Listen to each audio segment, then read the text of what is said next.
I'm Jesse Slimak, occasionally known as Pastor Jesse, the intern here at Faith, and this is our family.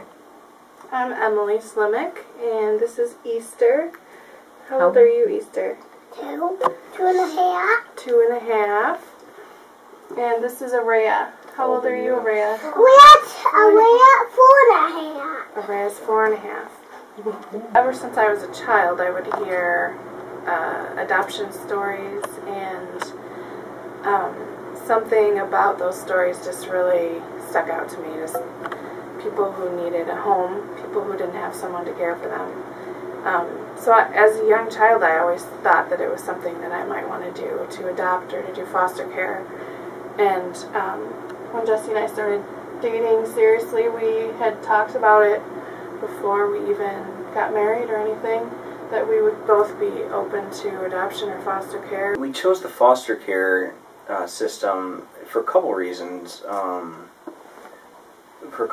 One, just very practical one, that domestic adoption or international adopting infants is really expensive. It can be really expensive, and we just couldn't quite afford that.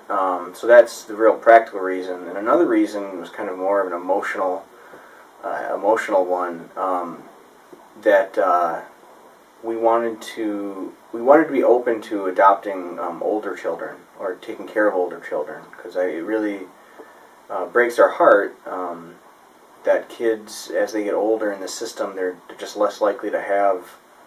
They're less likely to have someone there for them. They're less likely to have someone adopt them or, care for them, and it's just tragic. And that's no fault of their own. Just because they're aging, they should have someone there for them. Through the foster care system, you have to become you have to work with an agency, and you need to become a certified foster care home. That involves some classes, some paperwork, a home study, and some time. We're still in that process right now.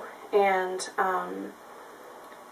then if a foster care worker would call you and say, we have a child that needs a home, are you willing to take this child?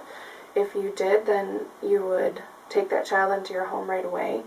And at some point in the future, that child may have parents whose rights are terminated because of various things. And if their rights are terminated, oftentimes the foster parents might be offered to become that child's legal parents. Mm-hmm.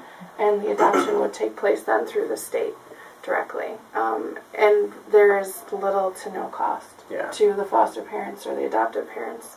In due sense, God being the driving force behind this, as Emily had mentioned,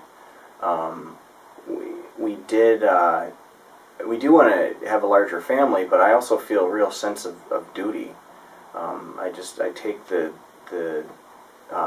take what the Old Testament says pretty seriously about caring for those on the margins. Church family and support is very, very crucial concerning adoption and foster care.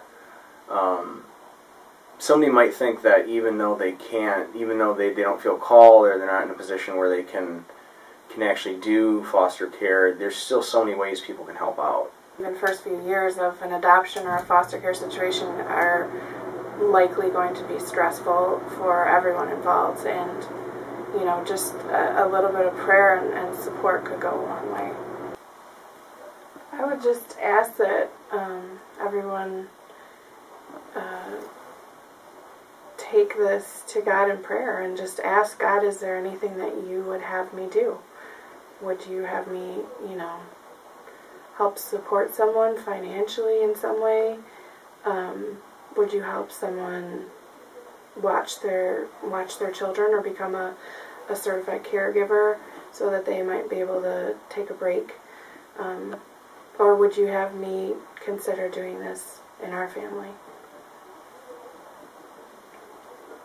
I don't know if I can add much to that. I think that says it all.